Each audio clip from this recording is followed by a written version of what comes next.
Well, a very good afternoon and welcome back to the Nordic World Championships here in Sweden, in Falun. The 40th World Championships and the 5th time that they've been held in Sweden. It's day 2, but it's the first day of medals and the classic sprint being decided. This is one of the fastest, most furious events on the programme.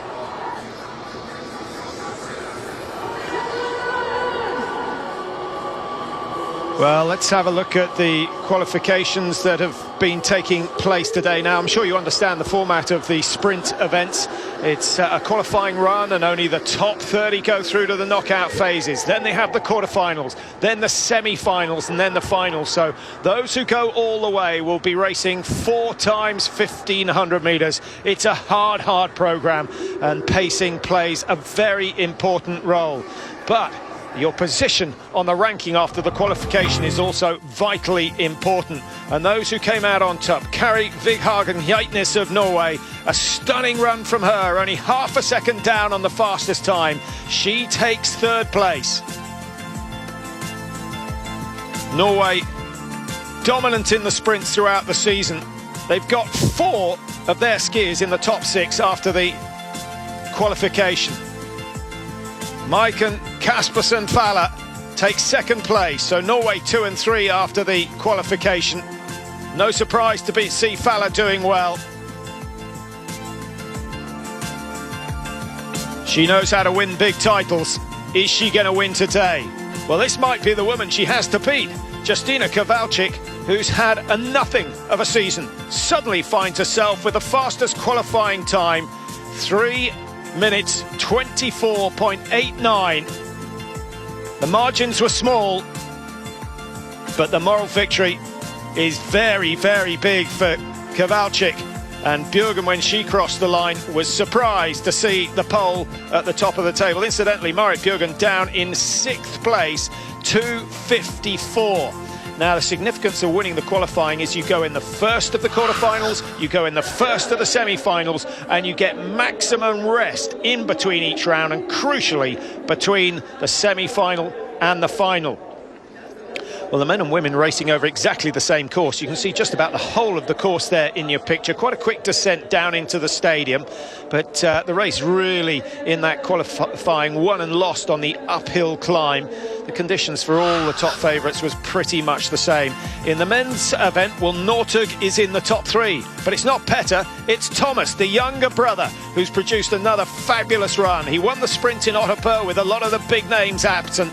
He's got himself a respectable time, just 0.14 off the fastest time. His brother outside the top 10, but well qualified.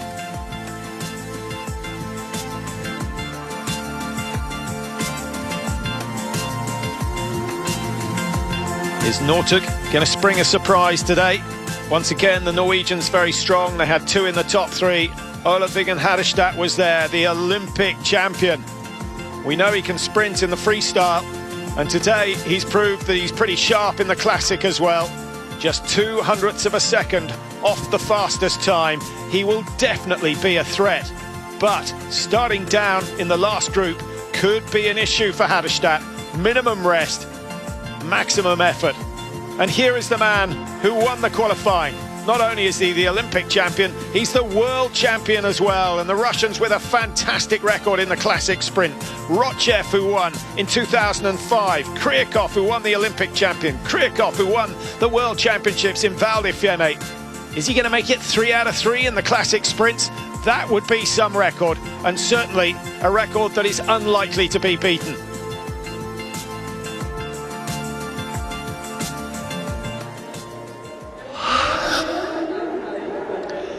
So fantastic scenes here in Falun, and as you can see, the crowd area starting to swell with spectators. We're expecting many thousands here today, and they're expecting over 200,000 visitors to the town of Borlänge and Falun over the next 10 days or so. And well, the atmosphere is going to be electric, and just wait for the 50-kilometre. Can they match 2011 in Oslo? That's going to be a tough job, but they'll certainly have a good go. And they'll be helped by the Norwegians, because they're flooding over the border and heading east to Falun.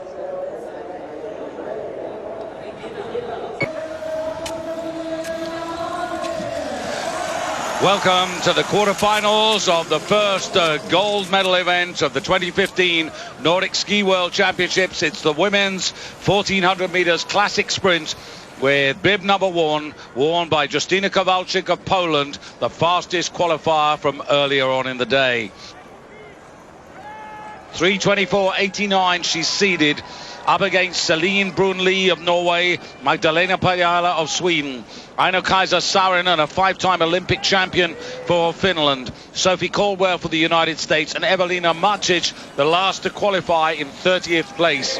Mike Dixon alongside myself, David Goldstrom. Sit back, relax and enjoy. First two by right, then it's down to lucky losers.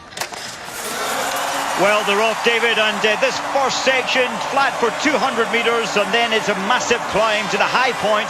My estimation, it'll take about 1:15 to 1:17 to get to the high point, and then from there on in, there's a lot of strategy coming into play. This is a warm afternoon. The temperature has gone to +7, so the conditions have changed from the time trial. As you can see, they're already on the uphill. The characteristic of this race is that it's a very long climb before a very tricky descent as they go out and away, and you can see all the way around here the spectators lining the course, some 20,000 in and around the Lunette Stadium. The conditions, Mike, you can see already quite sugary. Very wet actually, as well as sugary, and must say that's a good move from Kowalczyk. She was struggling to get ahead of Brunli, who set the early pace. Justyna Kowalczyk, twice an Olympic, twice a world champion, and nothing in terms of performance this season, but since the 16th of January, she has been training privately for this moment. 11 there, that's Pajala for Sweden in the white race suit. 10 on the far side, Celine Brunli for Norway. 21 on the far side, Sophie Caldwell. That's the first four, and already 1 and 2 getting tangled up. I have to say, David, that was like an attack up that climb from Kowalczyk. It was mostly running, but she's got the engine to back that up. This is where she's been working on her downhill technique. As they swing down here, she's still not that comfortable, and you can see Celine Brunli chasing there to try and close the gap, and 4 away, and the 2 at the back, Aino-Kaisa Saarinen, I'm afraid, too far detached. And Sophie Caldwell there going into 3rd place for the United States. 30, that's at the back there, Evelina Martic for Poland. Look at and now you can see the power of Kowalczyk. The grimace on her face, David. She knows that she has to lead this by 10 metres over this rise, and that's a wonderful advantage. She wants to be ahead of the rest into the home straight against the wind. Yes, she needs that advantage because she is heading into the wind, which is coming straight into her face. Normally, you would say here it's not a good idea to lead, but she's in a different situation as she glides down to this very compact stadium, which is similar in design to the Holmenkollen in Oslo. But look how Brunli and Pajala are catching her. We know that Kowalczyk loves to have more grip than glide to run up these hills, but it's a negative on the descents. Yeah, that's actually Sophie Caldwell for the United States in 3rd place there, and Justyna Kowalczyk comes to the bridge, the right-hander, across this little flat section, and then crucial, as you will see as the afternoon progresses, to have the right line and the right track craft round here. The right-hander that brings you into the last 100 metres. First 2 go through by right, and then it's down to lucky losers time. And there, full and packed the grandstands. They've sold 200,000 tickets, and now Justyna coming into her own with the double polling. She wants to win. She wants to win in a good time, but she's coming through comfortably to put herself into the semi-finals. Poland's Justyna Kowalczyk, Celine Brunli holds off Sophie Caldwell. Sophie Caldwell 3:31.7. That is a contender for a lucky loser time. I must say that was so impressive from Sophie Caldwell. It destroyed Saarinen. Pajala was there and then faded massively. And I think that was a wonderful performance. Maybe not the tidiest, but enough to get through to the semi-final from Kowalczyk. And Kowalczyk, who, as I said, took off from the World Cup, in which she's not really made any impression. She didn't get involved in the Tour de Ski. She's had some personal problems over the last year or so, which have been difficult for her to manage. But time is if not a total healer, it's a great help. And now she's back in that sort of mental shape that we relate to back into Vancouver when she was the Olympic silver medalist in classic style. And David, although that time was 3:29, earlier her qualifying time 3:24, I do think it's a conditions aspect which has slowed this down. Look how wet the snow is now. It was much more compact earlier. So the servicemen will have had to have adapted to this in terms of structure and waxing, Mike. Very much, and you can see the contrast there. We know that Kowalczyk just wants to use her supreme strength to attack up these hills, so you need good grip, but she has sacrificed some of the glide. Brunel's skis were maybe slightly less effective on the uphill, but faster on the downhill, so we'll have to wait and see how that unfolds later. Yeah, over the years, since the sprints were introduced in the World Championships of 2001 for the first time, there have been just 4 classic championship sprints. In 2005, Sweden's Emily Örstig won the day, and more of that later as we turn our concentration to quarterfinal number 2. The rules are the same, and the fastest qualifier is Ingvild Flugstad Örsberg, the silver medalist from Sochi 2014, but of course that was in freestyle skating. This is in classic, and so far Örsberg would be the favourite. Armonier for France there. 7, Sandra Ringwald from Germany. Terrific performance by her. 3:27.69. She should be well pleased, but now it gets tougher. Wearing bib number 4, there is Örsberg. There you can see Olympic team champion in the sprint, but a silver medalist individually. 14, Prochaskova, who's got a consistent record of making the top 16 in world and Olympic competitions.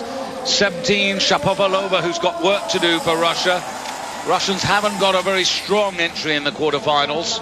And 27, Anne Kolonen, one of the slower qualifiers for Finland. But it's all about managing your energy. If you give everything in the time trial and you use too much in the quarterfinals, you will not last out to the final. Such a tough course, and from the gun here, it's 1 minute 20 to the top of this continual climb. It's expensive energy. Full start there, and that gives us a little time here. Marit Bjørgen, by the way, not one of the faster qualifiers. She goes in quarterfinal number 3. She is the leader in the season-long sprint rankings, in the Wiesmann rankings. Second in the rankings is Örsberg, who takes part in this competition. And third is the Olympic champion, Maika Kaspersen-Faller. Well, they could have called 1 or 2 there for a full start. I thought it was further down the line, but I think in the end it was Kilonen who was taken by the movement further down to her right. The jury will certainly have an opinion on that, and you cannot afford to do it a second time. What's also interesting, it may not look like it on television, but actually the final 100 meters actually rises up, and there's the yellow card. It was Kilonen. So that yellow card means if she does it again, she's not starting. Now the pressure's on, so that's going to hold back without a doubt. You need to play safe the second time of asking. And Kolonen, who's not finished in the top 20 in any of the 3 World Cup season sprints. That was much better. But you could see there Örsberg, who likes to lead.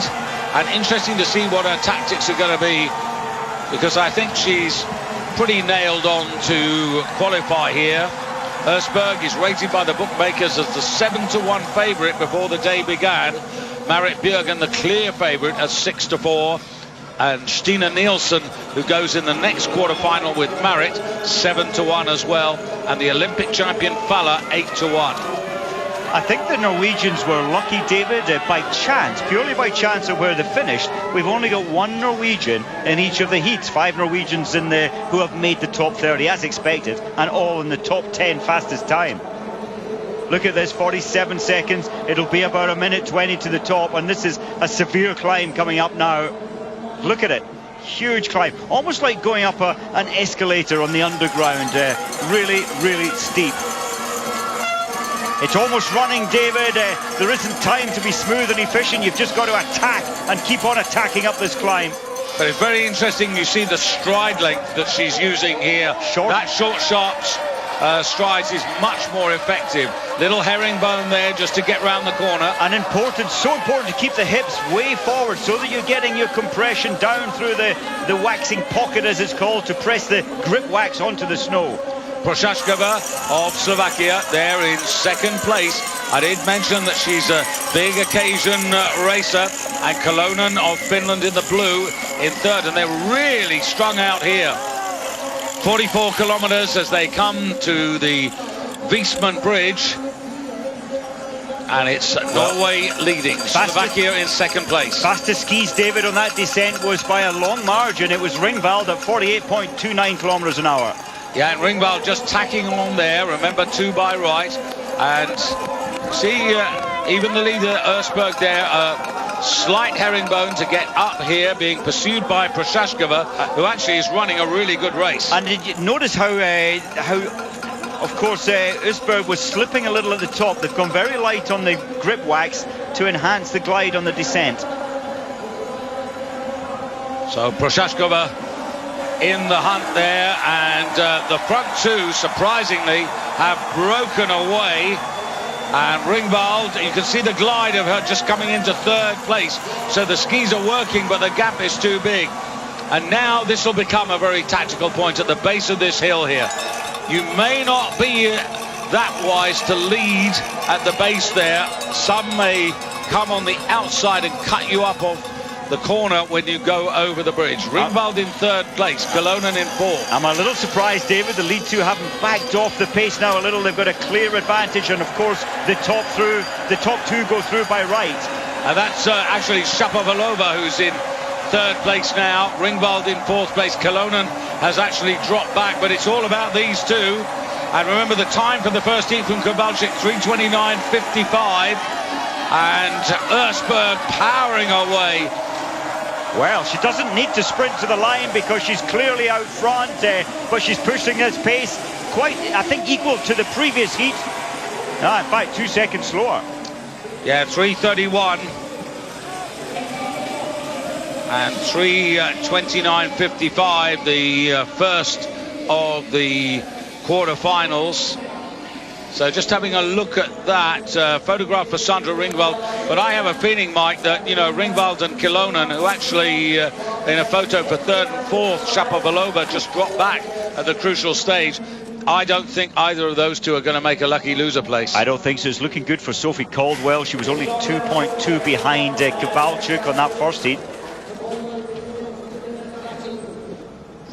Well, attacking continually all the way to the line, Ersberg, not backing off, even a hint of backing off.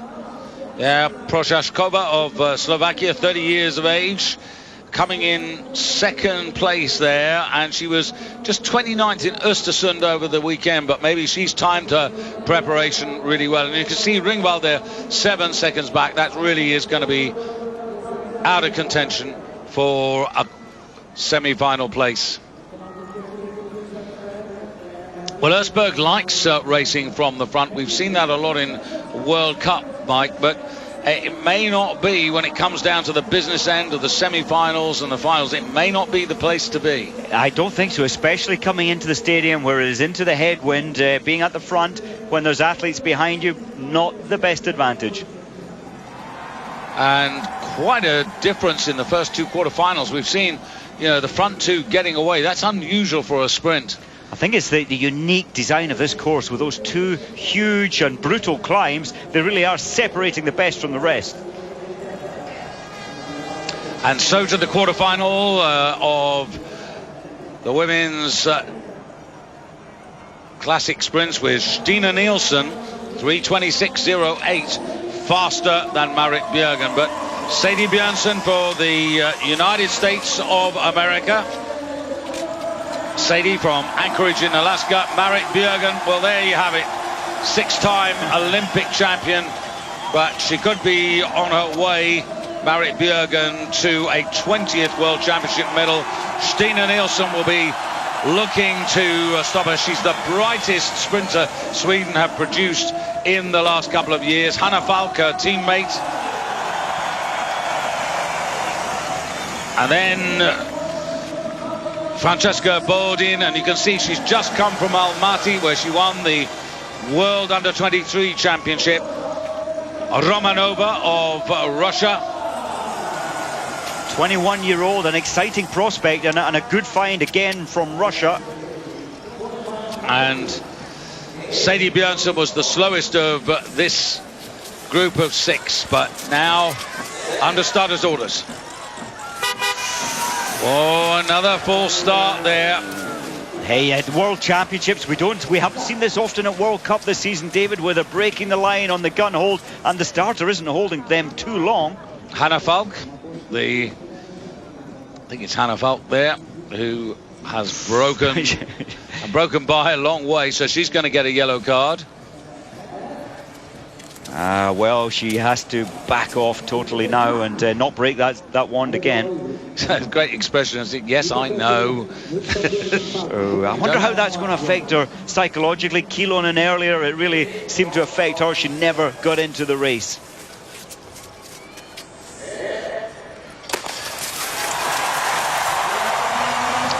So Marit Bjørgen, 2 from the left of your picture, but it's Stina Nilsson getting a real roar from the crowd. The last time a Swede won the World Championship sprint title in Classic was Emily Erstig in 2005 in Oberstdorf from her teammate Lena Andersson, and now Marit Bjørgen.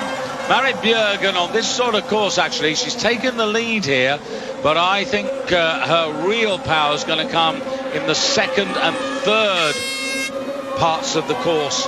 I think she will be aware, David, of course she's clear favourite in this heat.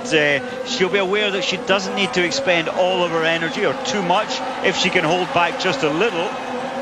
She is the World Cup leader, and out of the sprints, she leads the sprint table. Out of the 6 sprints she's taken part in, she's won 5 of them. And so Marit Bjørgen being pursued by the 2 Swedes. You can see Stina Nilsson there, a little bit taller. She's ranked Stina Nilsson in 4th in the World Cup rankings from Torsby, and finished 2nd and 3rd in the last 2 World Cup sprints in Classic start. Hannah Falk, and then at the back there on the right, Sophie Caldwell really struggling to keep pace. This is a test and a half, David, and interesting, Marit Bjørgen, her skis were slipping just as she approached the crest of this rise, but I'd expect very fast glide factor on her skis. Destroyed the field, totally separated all of the athletes.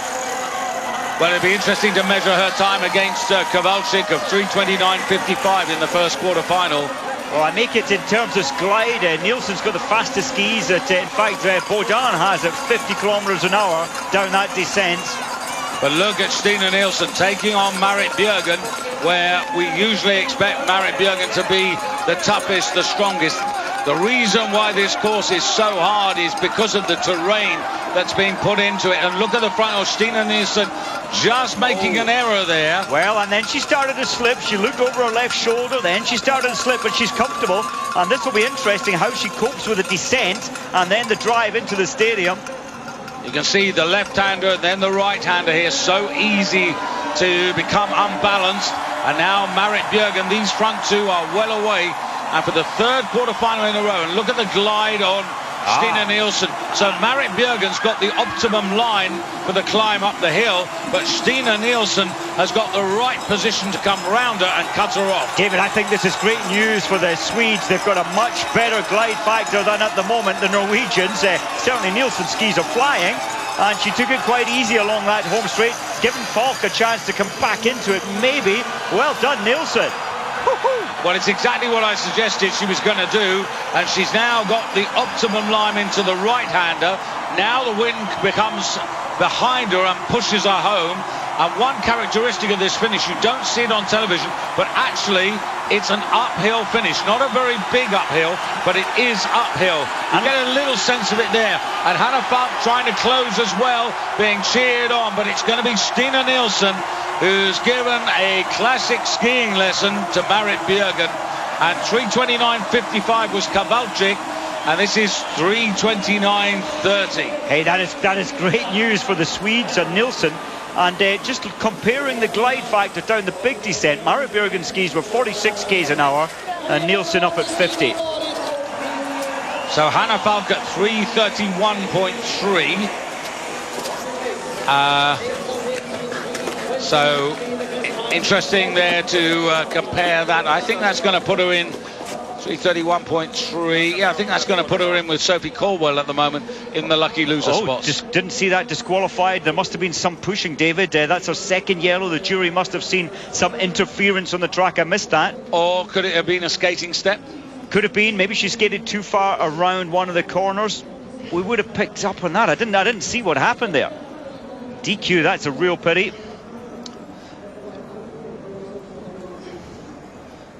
Yeah, so that really changes that race, doesn't it? Because it means that Stina Nilsson and Marit Bjørgen, but Francesca Bordin, the under-23 world champion of the season, actually into third place, but 6.5 seconds off. It really doesn't help her. And so Bjørnsen finishes fourth, Romanova fifth, and Hannah Falk put down to sixth place. I think, David, Hannah Falk, there she is. I think she would have qualified. Whatever, was it a skating action? Was it interference? But with that good time she set, surely should have been one of the lucky losers. Well, unfortunately, those pictures really haven't told us too much. They haven't told us the story at all. No. Clearly she jumped the gun earlier. That was her first yellow card.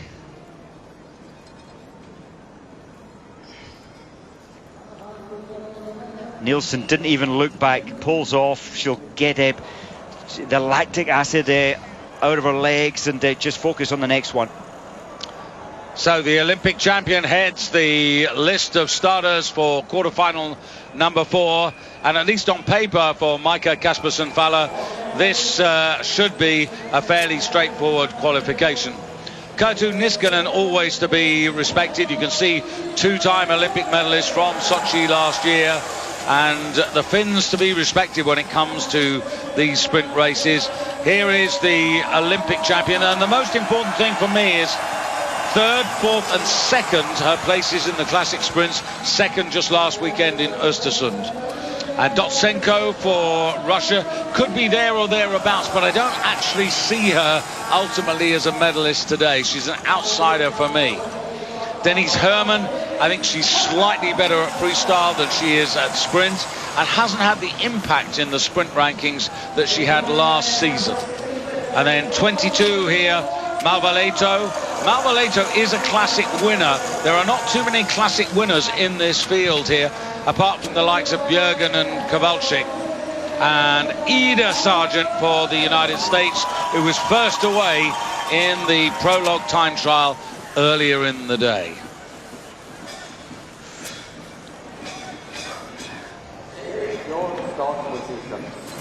So 3:29.33 is the fastest time so far. Oh, again for the third time. The nerves are absolutely on the edge, and I think it was the Russian athlete there that set it off, Dotsenko, I think. Oof. Well, I wouldn't like to call that. Now, who's she? Whoa. So yeah, spot on, Mike. Oh, sorry, it's Malvaleto. Malvaleto. Well, she was... it caught her periphery there, Dotsenko making the move, and then she had the momentum to break it.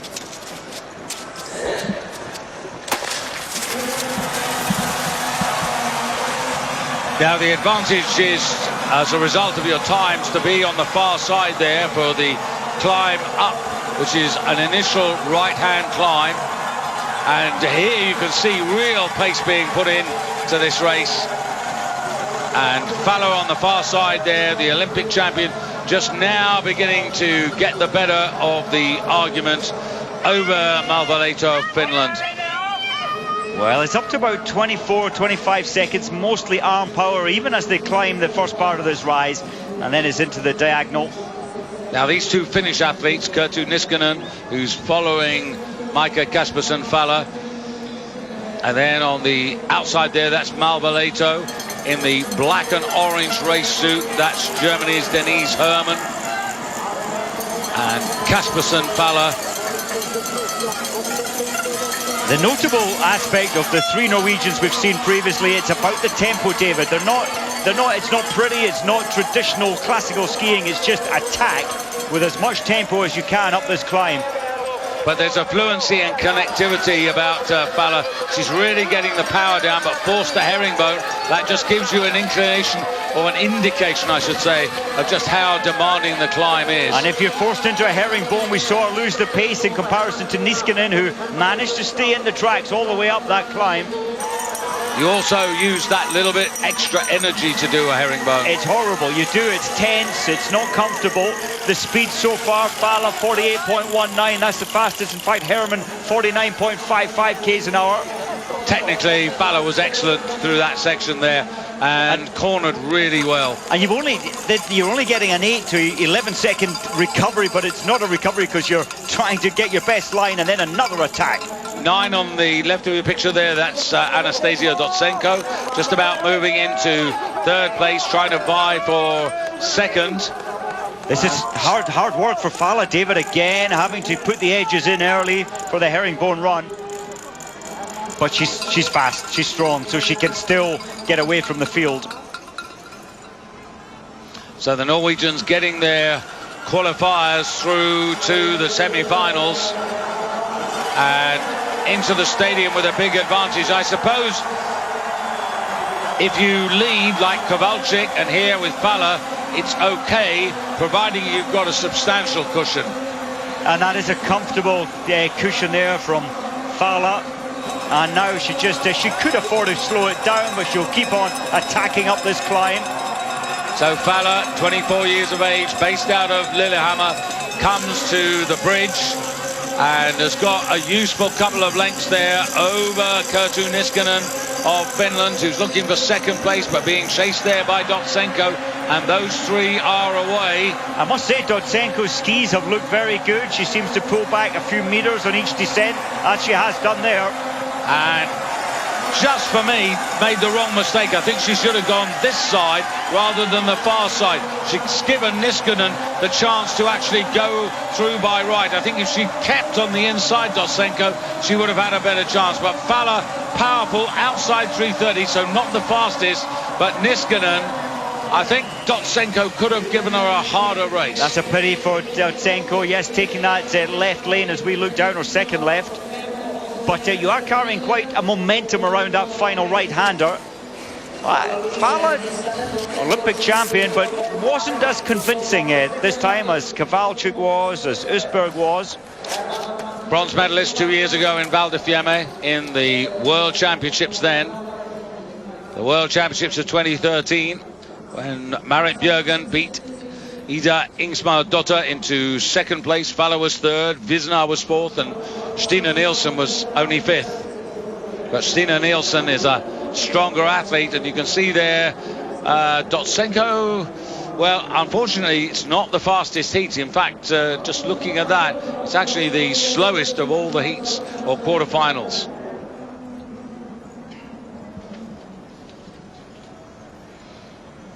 Well, Falla's really made it gun to tape, almost. I mean, Malvaleto in the beginning, but I think once Falla got to the front, she wasn't in the mood to relinquish the lead. Not at all, and we haven't seen any side-by-side action down and round this bend. It's a tight bend, and of course you want the inside line, and likewise here you want the inside line, but as we progress we're going to see much tighter racing, maybe 2 or 3 abreast.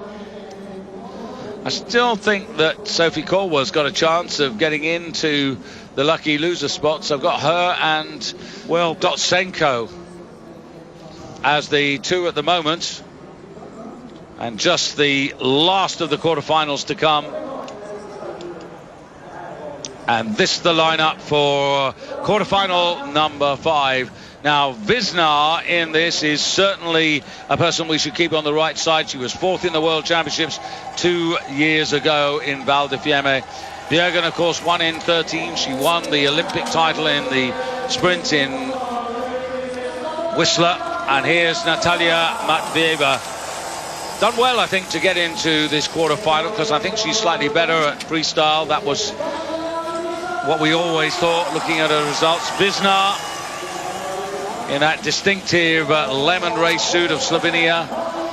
Geithnes, I know that you've been quietly thinking that good things can come from her. Her power to weight ratio for this type of course is very good. Ida Ingmar Dotter is going to get the whole of the 20,000 on her side. The silver medalist from Val di Fiemme 2013. And again, slighter build here for the Swiss representative, Lauriane van der Graaf. Lauriane ranked 16th in the World Cup rankings from Davos, and Perry-Ann Jones for Canada completes the lineup. David, that's the lineup. I'm just seeing a jury decision on bib 7. That was Ringvald from earlier. I did see her taking the corner and going through the cones, so she's been given a yellow card for that. Didn't follow the course. So you pick up the first 10 metres in diagonal, that gets you momentum up. Then it's arm power along the only flat part, the 100 metres here, and then into the hill. So up front there, early doors, it's Katja Wisner, but now being taken on by Keitnes, and it's the red suit of Norway. The ski tips are just in front. On the right of your picture, wearing 13 there, that's Ida Ingmar Dotter, and I think she seems conscious of the fact that you need to keep in touch here. And 23, that's Lauriane van der Graaf, extreme right there in the all-black race suit for Switzerland. I often like, we've seen it so many times at World Cup, the Van der Graaf is very good. She reads the situation. It's always unfolding around you, but she reads sprint racing very well. But, well, 5th position at the moment. She needs to be up with the action more.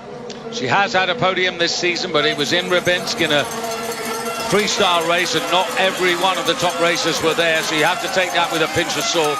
But I really like Wisner, slightly more upright position, but she's really getting the power down, those short steps there, really working on the incline. And yet Keitnes beside her, like Wisner, the head is so stable in the middle, the hips are well forward. I feel that Keitnes is holding back a little here, and I think that is great sense, expecting to get through to the semi-final, save a little bit of energy. Yeah, Wisner for me though is so far producing the best skiing of this quarter-final. She's really dominating, and she's clearing ahead what she wants to do.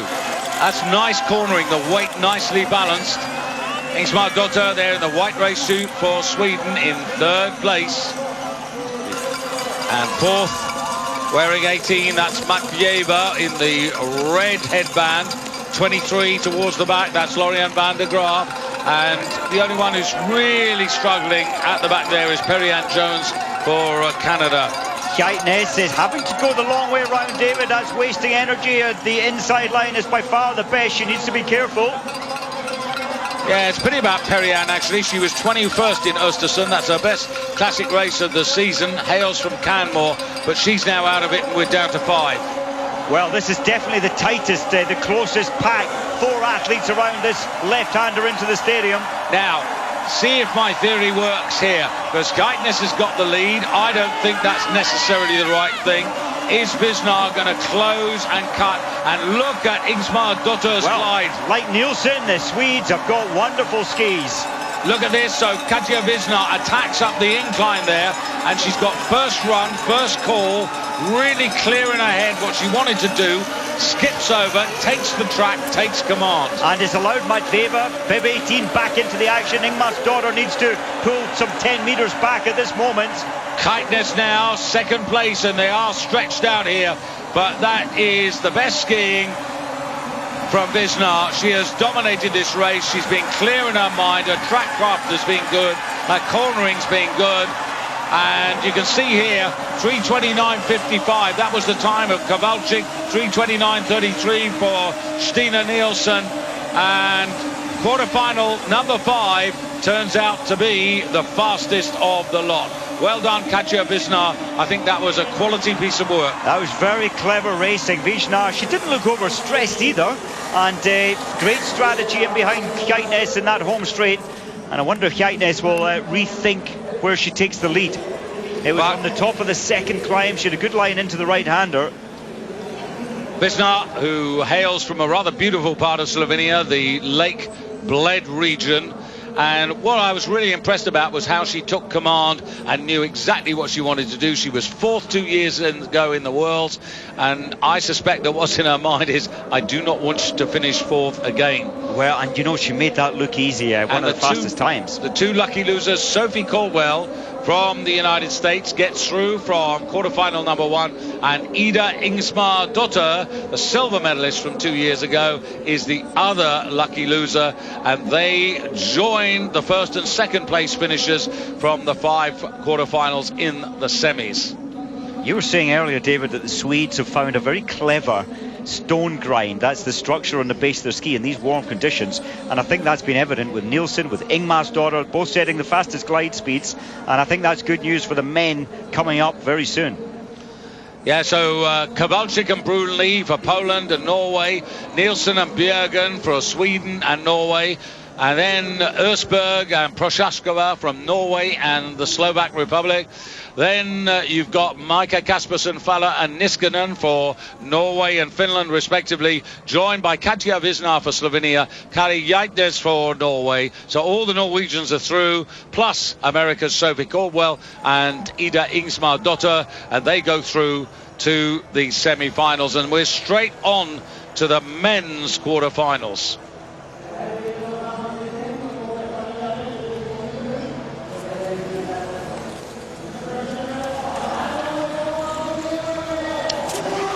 Well, the rules are the same. Theodor Pedersen, he is in this first quarter-final. He wasn't the fastest man. Andrew Newell, thought he looked quite good today, the man from Vermont. He looked very, very good, and I'm so pleased for him to have found form this season, that when it matters most. And Nikita Krukov, who is not only the Olympic champion from Whistler, he is the defending world champion from Val di Fiemme 2 years ago, as you can see by the little graphic there. And he looked in terrific form. 11 is Sebastian Eisenlau for Germany. And then representing Canada, we have Len Valias in that pretty well all-white race suit. And the man who finished 30th, the man who won the Nationals from the United States, here he is, Dakota Black Horse Monges, and he must be absolutely delighted. In January, he won the Nationals for America in both classic and freestyle, and he's done really well. This is tough, though, and if he gets anywhere near a qualifying place, boy, that will be some achievement in his first World Championship. And he looks so relaxed, and well, why not? No point in being tense. That affects your muscles, as you said, off from this line. Well, they're off, and it was a strange start, a mixed start. I thought it was almost a false start, but double pulling power, and it looks like Krukov has the advantage. Not anymore.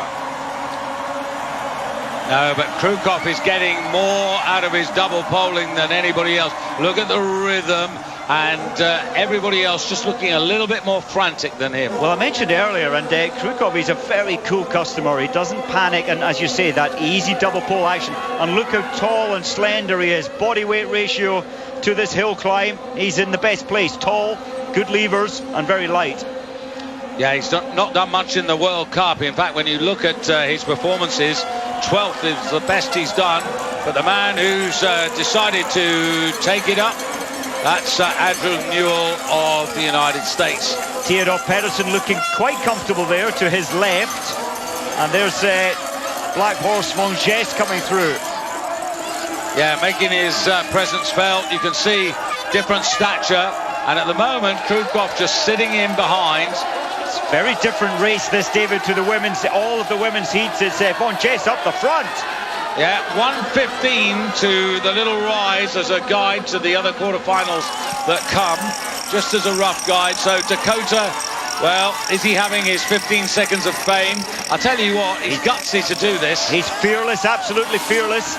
And I think the person at the top of this next rise has less chance of being the person at the finish line first when it's a tight pack like this.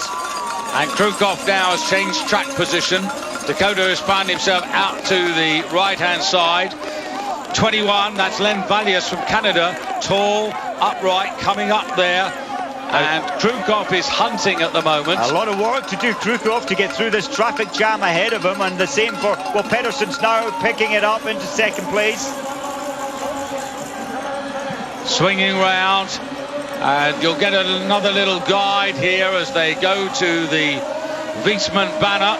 And they're through that at about 2:13, and now in the back straight. Now, This is what we've been saying. Oh, and there's a bit of pushing and shoving, and Krukov now, he's got to make this count. He's really got to work on the inside, or Len Vallis, and he's got the optimum line. He's waited, and now he's got the advantage. And Krukov, that's exactly where you want to be, on the inside line over this bridge, and to get the inside line again on the descent, and then the right-hander into the stadium. Pedersen and Andrew Newell are in close proximity. The dark suit of Krukov, but have a look at this on the inside there, really powering his way towards the finish here, and spread right across the course. Krukov trying to get back, but on the near side. What a race from Pedersen. Oh, that looked good. And it's a long, long run out with only arm power there, and Pedersen looked very convincing there. So Theodor Pedersen takes that from Nikita Krukov. Those are the first two through by... He was most impressive, David, very impressive. So this just shows you a little bit of that previous quarter-final. Here's the foursome, and it's Pedersen who gets the ideal line, tight on the right-hand side. And I think this is something to really note of. Is there a faster lane on this course? Well, certainly the inside, the left, as we look, it's the quickest line, or the quickest journey to the finish line, but you are carrying momentum.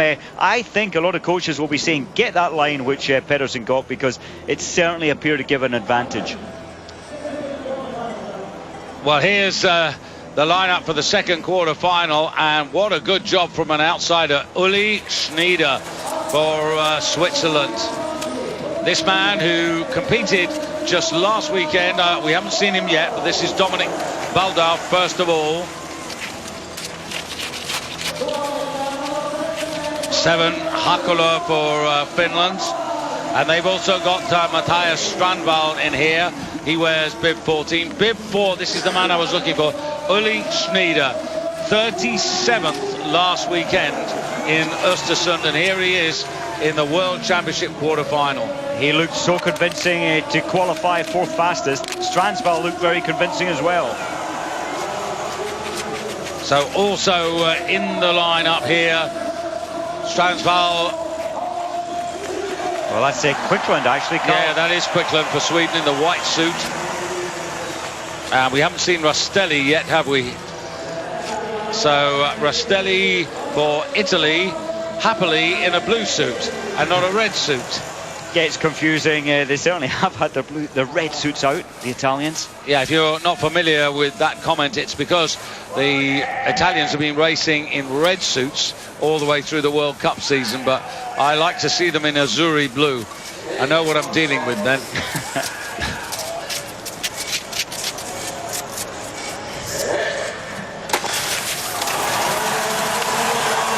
So again, it's the frantic break from the line. You have to pick your momentum as fast as possible. Then the arm power, we see it every time.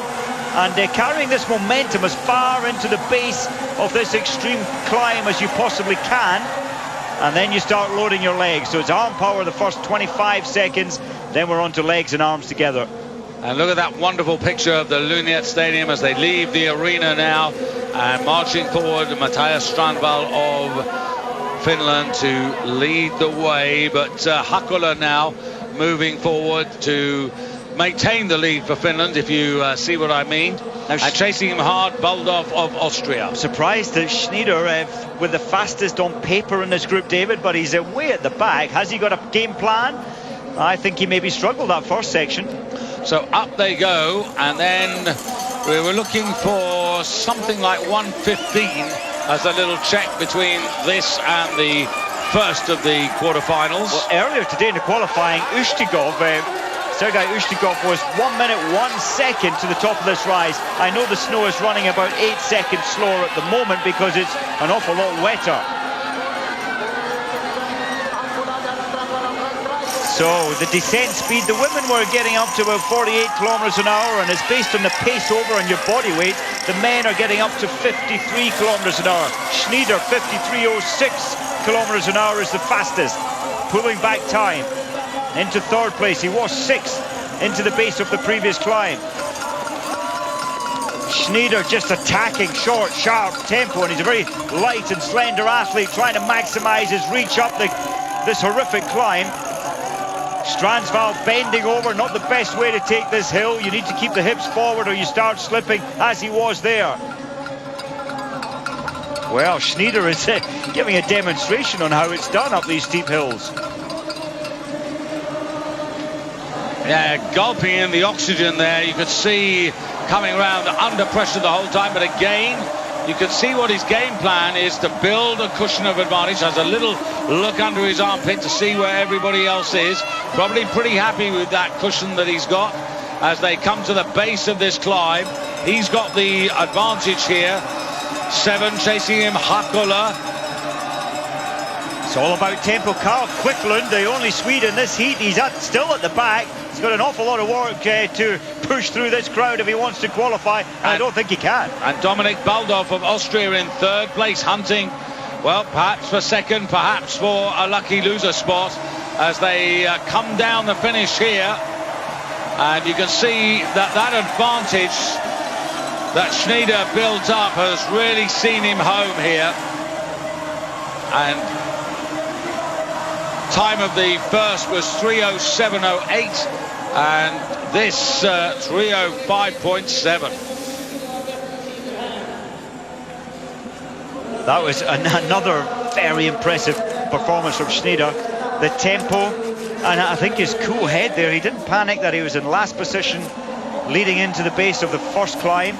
Clister on the base of his skis in these wet conditions. And, well, he's congratulating everyone else. I think he should be congratulating himself. Maybe. Yeah, 3:05.73. I mean, that's what? 1.27. That's over 1.33 seconds quicker than Theodor Pedersen. And there's a man who really has come to this as a virtual unknown. And look, he's shaking his head. He can't believe that he's finding this tough course so easy. So well done to Hakola. And of course that gives a chance for Rastelli, who we didn't mention came late into third place ahead of Baldorf. That gives him a real chance of a lucky loser spot. And at the moment it is Rastelli and Baldorf from this second quarter-final who are in lucky loser positions. And here you can see Schneider just goes up that hill. It really makes a move there, and he makes the move just before the turn, and then he's away. Brilliant limb speed. He was struggling, then he seemed to press this button that he just went into this incredible running type technique, and it worked. Rastelli, you can see how close he got to second place by right. And Quicklund, Carl Quicklund from Sweden, never really in that heat at all. Well, Alex Harvey, fastest of these 6 in qualification, representing Canada, hails from Quebec, son, of course, of the famous Pierre Harvey, who back in the mid-80s won a 30-kilometre classic race. And it was in the year that he won that and Holmenkollen that Alex was born. So, wearing bib number 6, this is Kalle Halvarsson. I think we'll see him in the Swedish relay squad. Remember, they won gold 2 years ago in the men's relay. 5, Alex Harvey for Canada. I really love the way Alex Harvey, for me, has got one of the best finish strategies. Second in Östersund just last weekend, Alex, so right in form. But Federico Pellegrino, if this man is on the premises, because Pellegrino is second in the sprint rankings to the absent Finn Krogh of Norway, who incredibly has been omitted from the Norwegian team, quite simply because the criteria for qualification closed before last weekend's races. Patukov, in his usual sort of growling visage. He's an unbelievably compact, just like one big muscle ready to charge out of this start gate. Third best sprinter of the season, though. I think he's possibly slightly better in the freestyle technique than he is in the classic. Yeah, he's had a couple of runners-up spots in Lillehammer and Davos, so you're absolutely right, Mike. That was an amazing break through the gate there from Patukov, and the double pole power. Nobody really going frantic at this stage to take the lead. Yeah, Yeah, just a line, and then Alex Harvey beginning to make his presence felt. Interesting how really he is, in a sense, not mimic, but in the early days followed his father's footsteps. His father was a great cyclist and was a medal achiever at World and Commonwealth Games, and Alex, he took up mountain biking, and it was only really at the age of 16 that Alex Harvey then decided to really put all of his effort and energy into cross-country skiing. And I must say, when freestyle technique came in, it was Alex's father, Pierre, who really evolved or went with longer ski poles, which everybody uses now. He built the arm power, and it absolutely improves your pace in freestyle skiing when you bring the arms into play massively. Petukov gone. Yeah, Petukov's really moved. And remember I said 115? That was like 112, 113 at the top of that little crest there. It is fast. And Pellegrino put in, you mentioned his turn of pace. He realised he's getting left behind. He put a little turbo pace in, but I think we'll see amazing firepower from Pellegrino up this next climb. The thing about Pellegrino, all his 3 victories this season have come in freestyle races. He's a very strong double polar, and he does have, or he has had during the World Cup, this extra gear, but he's got to be close enough to use it. Petukov, he seems to have this endless energy, but he often puts a lot of energy out in the quarter-final. Doesn't have enough left for the semi and final. Yeah, and Halvarsson much more economical in what he was doing. And there's Pellegrino all the way. He did go into his hyper mode up that second climb. Alex Harvey, if he wants to make it through, he was an 8-1 shot with the bookmakers earlier today. He really needs to move now. Now, are they going to catch Petukov on the glide here? Pellegrino, skis running well. Well, no. And look at Petukov, he is slowing as he comes to the base of the hill. Pellegrino still in the glide, and Alex Harvey right on the outside, far side, now beginning to come back. Pellegrino's trying to throw it down to Petukov as they come to the top here. Petukov maintains his edge. Pellegrino going round the outside. Harvey vying for 3rd place. Now it's Petukov who's got the ideal line, but great skiing there by Pellegrino. Comes across, closes the door, unbalances Petukov. Oh, Petukov should have taken the right or closer lane. He might get wedged out of this one.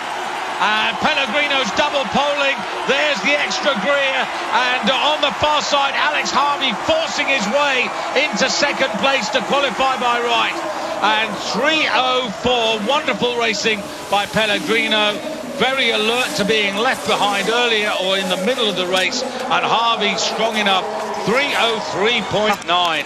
David, that is the fastest by some margin, and maybe even Petukov at this time will make the lucky loser, but he lost a lot of pace there in the last 200 metres. Well, the pace was fast because of what Petukov was doing earlier in the race. And Pellegrino, look at that, really impressive.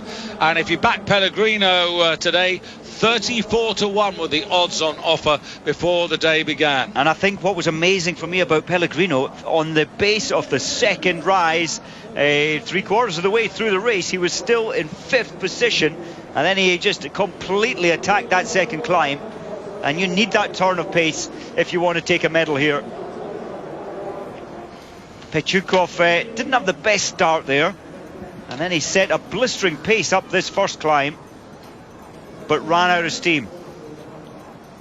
This is where he wasted a lot of energy. Look at Petukov, long strides, slipping back, huge wastage of energy, and you can see that compared to Halvarsson. Much more upright, much more easy. So Halvarsson in 3rd place, just looking at the lucky loser pool. Halvarsson's gone in there, and so has Petukov at the moment. The quarterfinal sees Ola Vigard Hagestad, the Olympic champion in 2014, and Toni Ketalai for Finland.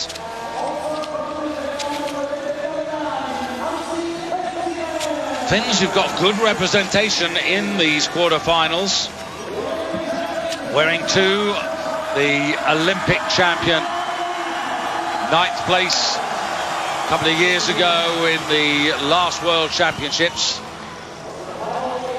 Peter Kummel from Estonia, an outsider, but not totally without a chance here. And Tim Schanke, the only German to make it through to the quarterfinals. Eisenlower, David. Oh, sorry, I beg your pardon. Yeah. And Ustigov down in 29th place out of the 30 qualifiers.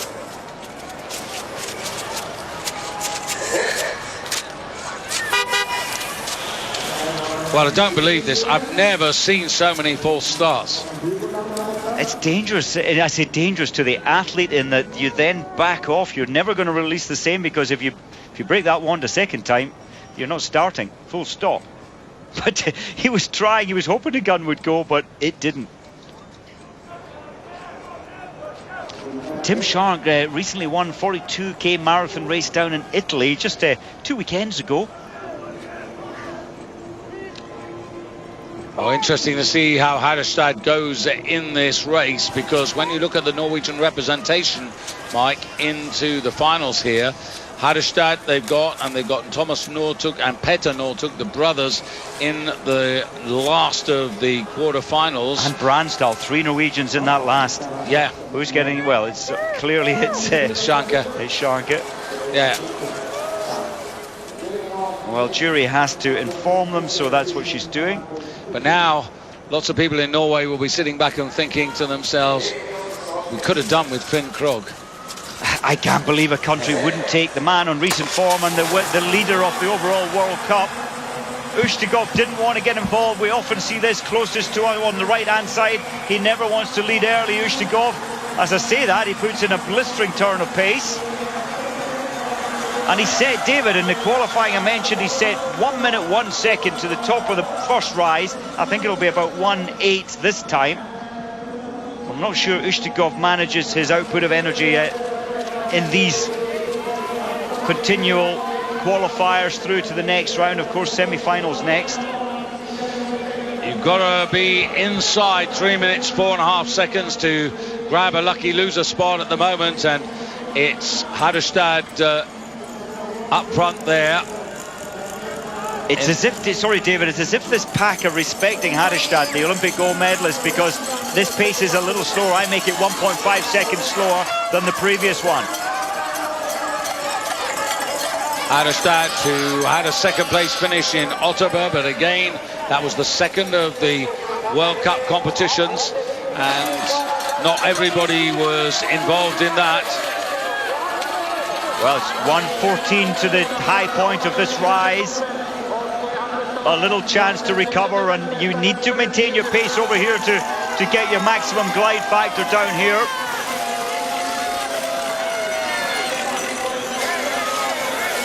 Fastest glide is Petter Kummel at 53.33. That's the fastest descent we've seen all day so far.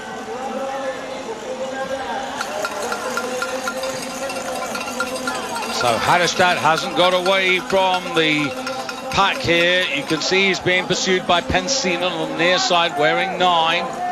Following Pensinen, Ketalai of Finland. But now Harstad beginning to open up again and get that clear margin. And if he doesn't do anything silly, he's going to have a really big advantage and leave the rest scrapping for second place. And I think that's very clever. Into the head when he made sure nobody was going to be drafting him to drag them forward. It's not over yet, though. It's not finished for Harstad. The pack seem to be closing a little. Yeah, I think he's far enough in front here, because remember, these men are really chasing hard.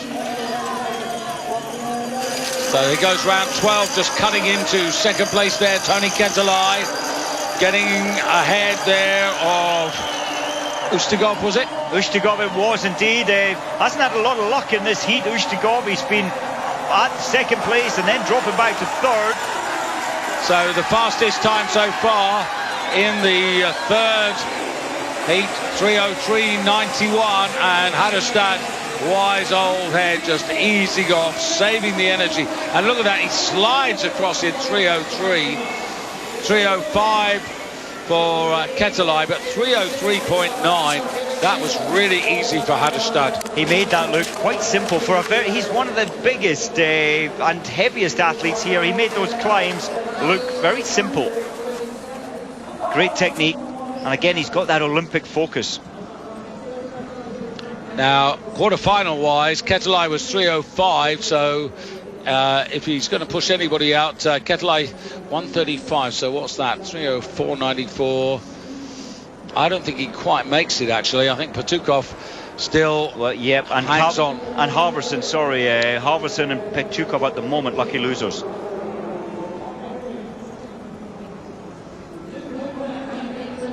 Well, Hadestad really took command of this race. He did. It wasn't easy. He is slipping a little there, and I wonder if the technicians will look to make extend that wax space a little more. I know he'll lose his glide factor marginally, but at least he'll get grip up that rise, and he'll need it more and more as he progresses through to the finals. So the last of the quarterfinals, the two brothers Northug, but just as important, three Norwegians fighting for 2 places by right. And you just sense, David, this has to be the fastest heat for them, for all 3 Norwegians to get through. Well, I can't remember seeing Thomas against Peter. Rare. And you got Bransdal, whose characteristic is to wait and come late. There's Thomas Northug, the winner in Otterpa, proving in the time trial that his performance was no fluke. For the 3 that he wears on his chest, says that he was the 3rd fastest and the fastest in this final quarter-final. Hediger for Switzerland in the all-black for his country, 18, Petter Northug. Petter Northug, the 4-1 favourite before the day began to win his first gold medal at these championships. And of course, as you see Simeon Hamilton, Petter Northug in a major championship has never won the sprint gold. And 28 to complete the lineup there, Simeon Hamilton for the USA.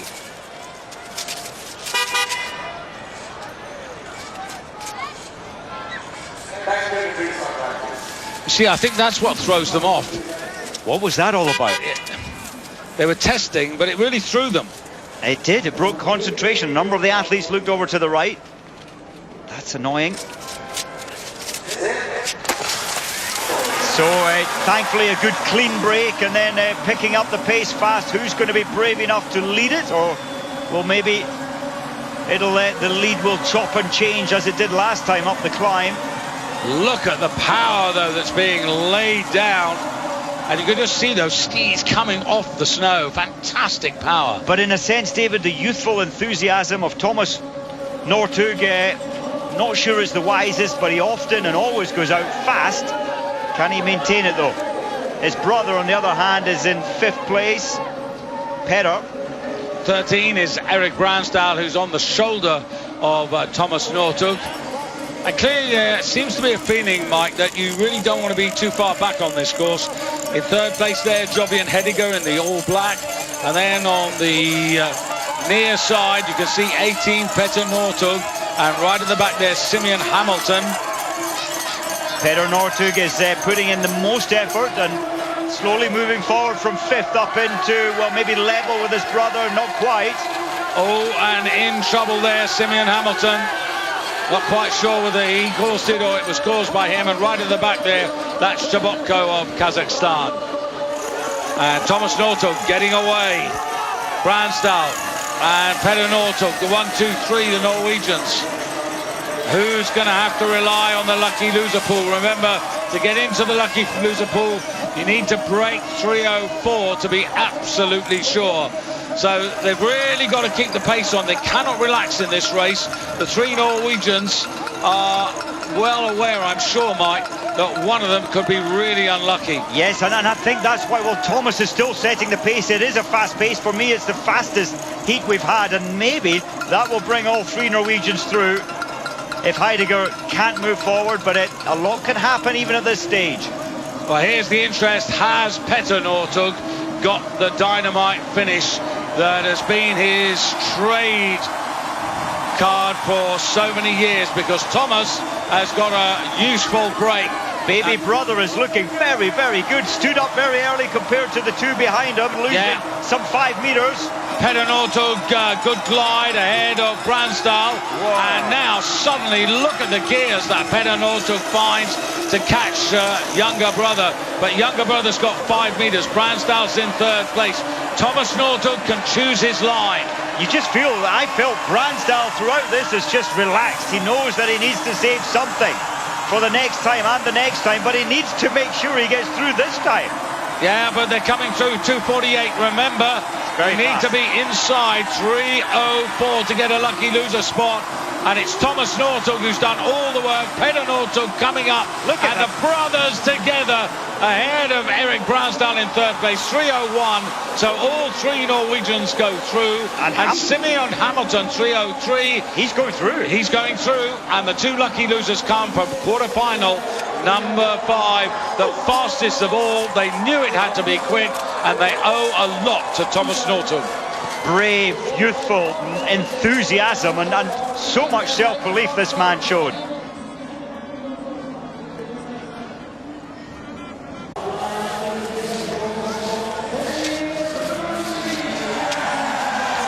Celine Brunli.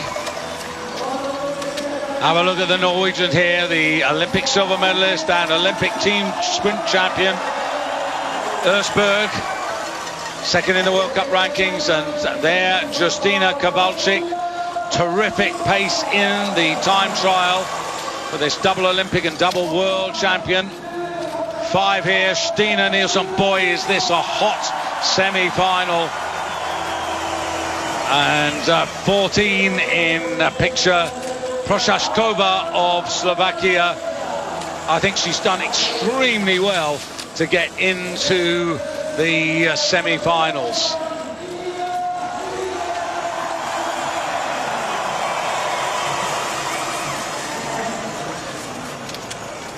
So under starters orders, the rules are the same. First 2 across the finish line by right, and then it'll be the lucky loser. 2 of them from the 2 semi-finals. David, as usual, Kowalczyk in the dark suit there. Never the fastest start, but it's as soon as she picks up momentum, we can expect great things up this big, huge climb coming up very soon. Østberg characteristically going up early there. Celine Brunli, the other Norwegian in the orange headband, just about in third place. Justyna Kowalczyk 4th at the moment. But remember, also in there, the tall figure of Ida Ingsmarsdottir, the silver medalist from 2 years ago. Good start by her. Very good. Stina Nielsen again, second place at the moment, looking so comfortable. Makes the technique look very easy up this steep climb, or the lower part of this steeper climb coming up. But it's Justyna Kowalczyk pushing herself towards second place here, while Østberg does the work. And Justyna Kowalczyk looking very powerful. Nice short strides. One of the things we know that she's been working on is technique while she's been preparing from mid-January, and takes up the lead, which she knows she has to do. She has to do. Østberg looking worried but cannot contend with this turn of pace from Kowalczyk, but Østberg will have the better line on the top of this rise. No, she won't. No, that could have been really nasty. And in third place there, still Stina Nielsen in third place. Prochaskova in 4th place, and Ida Ingsmarsdottir has dropped away. And suddenly Justyna's injection of power and pace, and now we're into the downhills. She's not great here, but I tell you what, she's looked better than we've seen her for quite a while. She does indeed, she does indeed. She needs to inject that same turn of pace now, because they're very quickly catching her up again, and she's turning the pace on again up the second climb. Yeah, I like the way that Stina Nielsen is hunting in third place there. I think that's really good. But look at what's happening to Celine Brunli, wearing bib number 10 there. She's almost at the back of the field, and Justyna just turning the screw. But look at Brunli, her skis are less effective on the up, but they're faster on the down. There's less grip wax on there, but she'll catch up on the glide. Yeah, that's Østberg. Hey, Østberg, I beg your pardon. And Østberg being followed by Stina Nielsen, coming to the Wiesmann Bridge now. And Justyna hasn't got the cushion of advantage that she had in the quarterfinals. Now let's see how the skis run. Well, Nielsen again. Look at those fast skis from the Swedish camp, looking good. And of course, Östberg catching up with Kowalczyk as well. Do you think those rumours about the Swedes having a superstructure for warm and wet conditions? It's looking good. Now Östberg on the outside there, but she can't get in front of Justyna Kowalczyk, just slipping. Slipping again and again, and that's where Justyna has gone for maximum grip, but sadly a reduction in the glide factor. 2 by right, 1 will be the lucky loser here, possibly. Oh, Justyna needs that inside line, the fastest line. She's got it if she wants to get through here. Now you look at the double poling strength here, and Justyna Kowalczyk from nowhere in the World Cup. Stina Nielsen challenging there Östberg for second place on the far side in the white race suit. Justyna Kowalczyk almost out of gas as she comes to the line. Look at it's Nielsen. A really long 100, and Stina lunges for second place and puts Östberg into the lucky loser pool. David, that's a huge surprise. Östberg has been looking so good lately, but she wasn't really at the races there, and her skis let her down on the rise, expending more energy, having less towards the finish. So Stina Nielsen, who's got a really good recent race record here, and of course Sweden, with no disrespect to the other racers, are really pinning their hopes on her, and she's squeezed into the World Championship finals. Justyna Kowalczyk, well, she's taking a lot of energy out of herself. It's interesting that she just relaxed over the line there. 3:28.90. And in a sense, David, when she set the fastest time earlier today, that's now allowing her greater rest time than the second semi-final, so she can recover longer. Well, this is how they started. Justyna Kowalczyk, typically she hasn't the turn of limb speed to get her initial pace up, but on the top of the steepest climb, she's got a tempo and a turn of pace to match anybody. And I love the way she has improved her double poling, the tempo especially, to make sure that she can find another little gear change towards the finish line. And I think that was brilliant from Nielsen. Didn't look like it was possible she could get through into second, but she believed it. And look at the progress she's made from finishing 10th in the Olympic freestyle sprint last year. And so on to the next quarter-final, and it's going to be, semi-final. And again, it's the same situation here.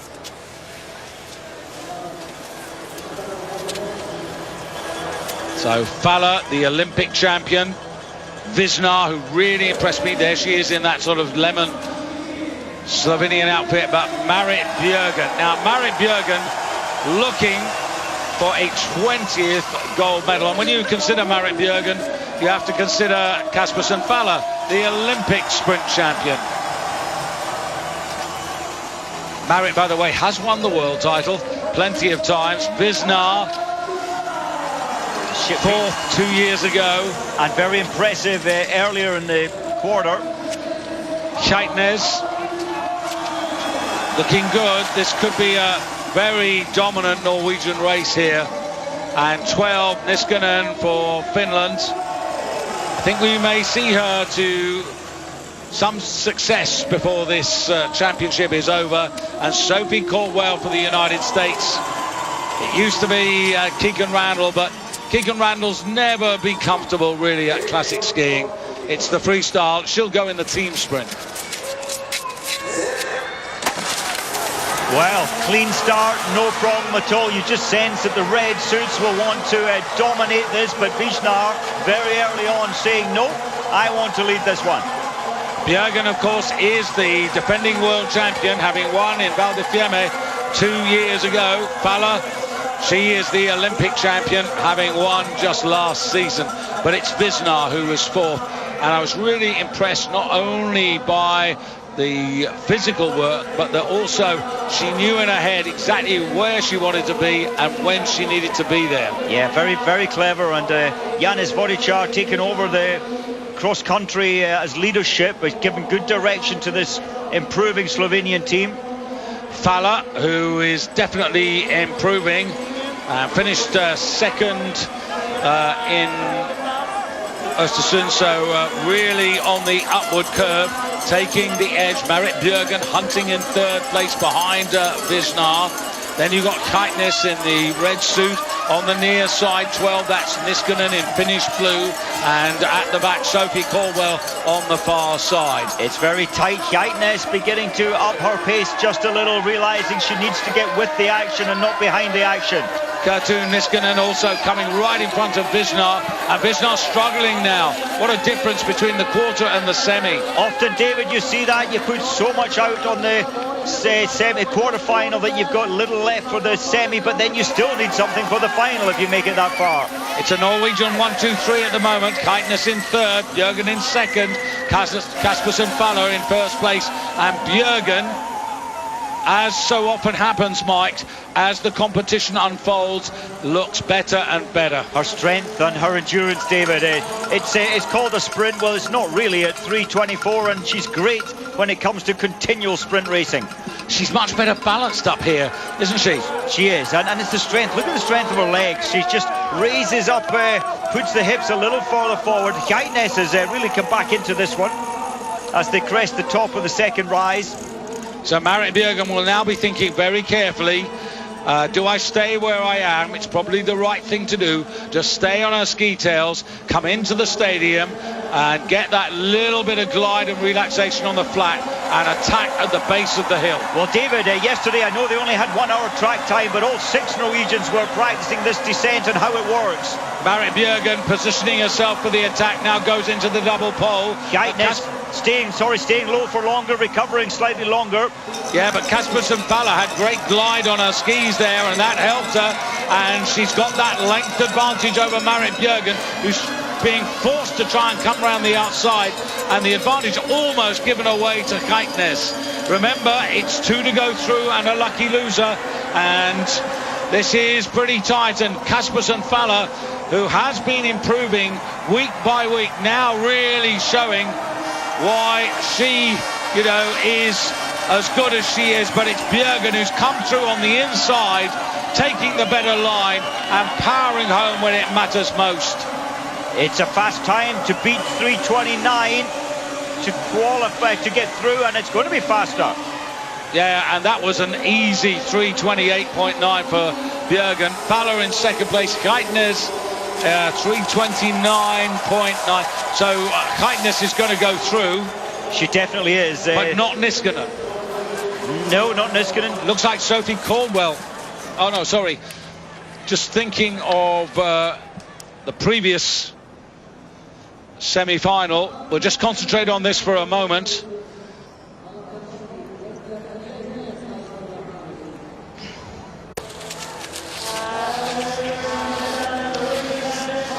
So welcome back, and we now go to the men's quarter-final. Who better to start with than the Olympic champion from Whistler? And of course that's Krukov, but he got a little found out, and this man, Uli Schneider, on the race of his life in terms of form.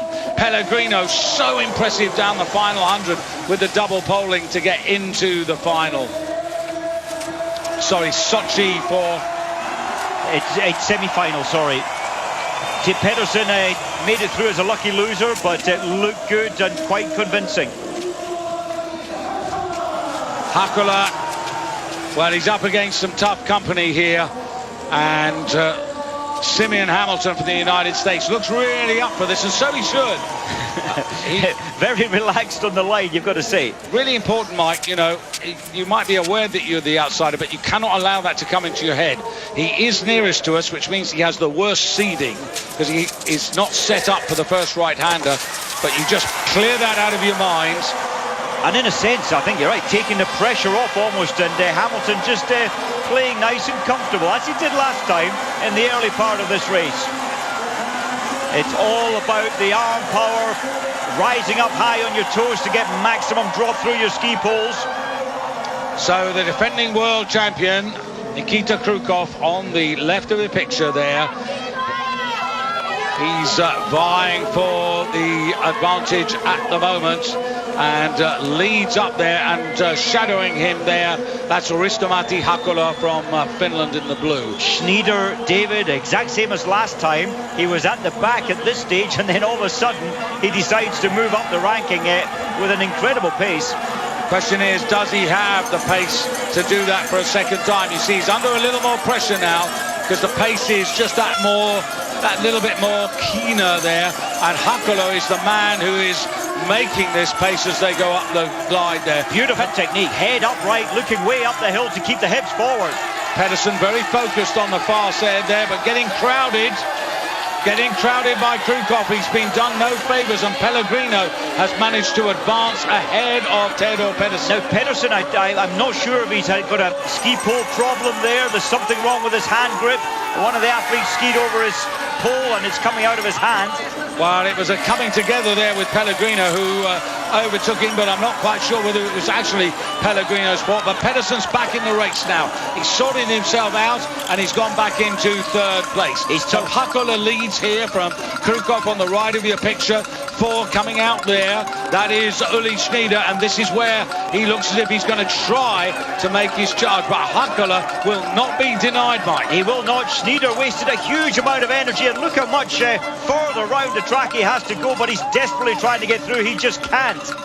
Pellegrino second in the Sprint World Cup rankings behind the absent Norwegian Finn Horgan Krogh, who still, it amazes me that he's not in this competition. As they come down now, this is the back straight here, and this is where you need to be really careful. Great skis from Krukov. He's allowed to rest a little longer, but they'll soon be on his case. Pedersen, nice glide up on the inside. He's got to follow Krukov. He doesn't have any choice. Hakola's still there with him. Pedersen needs to watch he doesn't get wedged into this bend.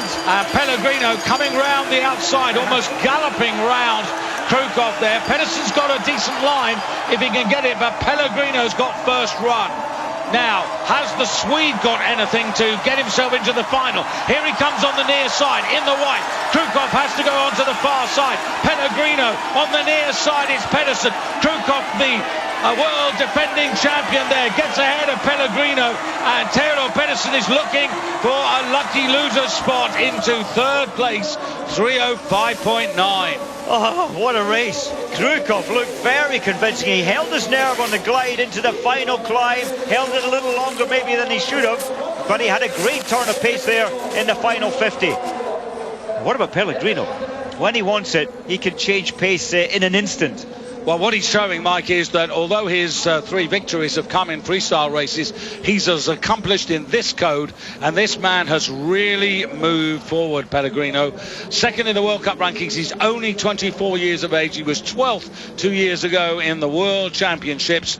In the World Cups this year in classic races, 7th, 13th and 10th last weekend, but he's come here prepared, and there you can see it, 3:05.89, so that would put 3:06.60 for Theodor Pedersen. Anybody faster than that might be pushing him out of the way. And when you look at the next semi-final, it is frightening. It certainly is. I'll come to that in a moment, but here we can see the dash, and Krukov here looked much better here than he did in the quarter. He did, and I think he had better grip this time, David. The technicians, as we're losing daylight here, is getting colder, his skis are working better. That was very convincing, and I feel sorry for Schneider. Did everything right in the qualifying, everything right in the quarterfinals, but he was misplaced this time. So, well, how do you announce this? Oof. This is a little like the Norwegian National Championships, but it happens to be the World Championships. Ola Vigen Hadestad, the Olympic champion of freestyle last year. Thomas Northug, who won his first ever World Cup race in Ottawa. Alex Harvey, who was second last weekend for Canada. Tony Ketelai for Finland. Petter Northug, the favourite according to the bookies this morning. And Eric Bransdal. 4 Norwegians, a Canadian and a Finn. And here is Alex Harvey, looking buoyant, and I do think he has a chance. I think so. I really hope so. It's a great company that he's alongside. There's your Olympic champion, only 9th 2 years ago in the Worlds in Classic. Now, Thomas Northug. Remember, he did all the donkey work in the quarter-final. I think we're going to see the same again this time, David. And Petter Northug, the centre of a storm all through the spring and into the autumn because of a very bad driving offence, and Erik Bransdal, but that driving offence won't be in Petter Northug's mind now. It'll be about getting into the final to try and achieve the one gold medal that he's never won, a sprint gold. Well, on the line, David, Thomas Northug looked so nervous. Hadestad looked the same cold stare that he had at the Olympic Games. Absolute image of concentration. Well, there are no team orders here. Thomas Northug will, I think, try to do what he did in the quarterfinals, but that could be a dangerous plan here, because I think this is a quarterfinal where you need to wait a little bit. Oh, David, I wonder if there are team orders. 4 Norwegians in this heat. 4 athletes can go through, with the 2 of them having the lucky losers, but the pace needs to be so fast. It needs to be ahead of 3:06:03. That's Hadestad, that's Northug closest to you. And those two, well, if the team orders are anything, somebody has actually got to sacrifice themselves. And Thomas Northug, I think it's the youthful enthusiasm, the nervousness. He's just attacking and attacking as he did last time. Alex Harvey, for me, reads it the most sensibly. He knows that the rest will slow down a little towards the top of this rise. Petter Northug in 3rd place, Tony Ketelainen in the blue, just being overtaken there by Erik Bransdal, and Alex Harvey right at the back. But Harvey cannot afford, you can see, look how they're spread out now. Thomas Northug has put his foot to the floor. He really has, but I think, believe it or not, that Alex Harvey, even at the back, has still got a chance of coming through this one. Petter Northug, 50 kilometres per hour under the Viesman Bridge. Now they go back into the next phase of the climbing here, and it's Hadestad from Thomas Northug, Petter Northug, Bransdal trying to latch on, Alex Harvey finding it very hard to keep company, and Hadestad, not the cleanest, not the most elegant, it's just brute force. It's pure brutal. This pace is phenomenal. Alex Harvey up into 4th. I still think he's got a chance. Well, Canada's leading sprinter and arguably leading distance runner at this particular moment, Alex Harvey. He knows this was happy hunting grounds for his dad so many years ago for Pierre. Now, can 3rd and 4th close on the glide at all? Hadestad being shadowed by Thomas Northug, who every time he steps out on the track these days is showing that what he did in Otterput to get the victory was no fluke. Petter Northug suddenly going like a bat out of hell to move into 3rd place. Well, with Alex Harvey alongside him, he needed to find that turn of pace. Now, what can they do? Because it's the first 2 by right who will go through. But this is fast, David. 2:45. I think we could get 4 going through. 3:05.89. That is the time of the first heat won by Nikita Krukov. And 2:56.57. It's got to be absolutely full out here. And these 3 Norwegians, 3:02, 3:03. Oh, 3:03. Are they all inside? They are. They are. Harvey is going through. What a patient game he plays. He reads these sprints, I think, better than anybody. Hadestad, Northug, that's Northug, Thomas Northug ahead of Petter Northug, ahead of Alex Harvey, and they all go through to join Nikita Krukov and Federico Pellegrino in the final. David, they've got less rest time, and Thomas Northug looked exhausted this time around. So Norwegian men and Norwegian women, 4 in each. So back here now, this is what it's all about. 2 races, 2 gold medals. The first gold medals, 21 at stake here over the next 10 days. But it's the sprint gold for women that comes up first here. And you'd be a brave man to really bet against the Norwegians. They've got Østberg and Bjørgen and Faller and Scheitnes. And for the rest of the world, so to speak, Justyna Kowalczyk, who is a revelation So happy to see Justina back in the sort of form that earned her 30 World Cup victories, 2 Olympic golds, 2 World Championships, all sorts of honours. And the fact that mind and body have harmonised for her, that is really important. So whatever happens, a great achievement by Justina. For Stina Nilsson, 4th best sprinter of the season, the opportunity to be on the podium, the opportunity to be the first Swede on the podium in this, the 4th championships ever held in her country. So 2 in your picture, the Olympic champion. What better than having the Olympic champion? Well, what better than having the defending world champion, Marit Bjørgen, and also, of course, Marit Bjørgen, the Olympic champion back in Whistler when this was a classic race.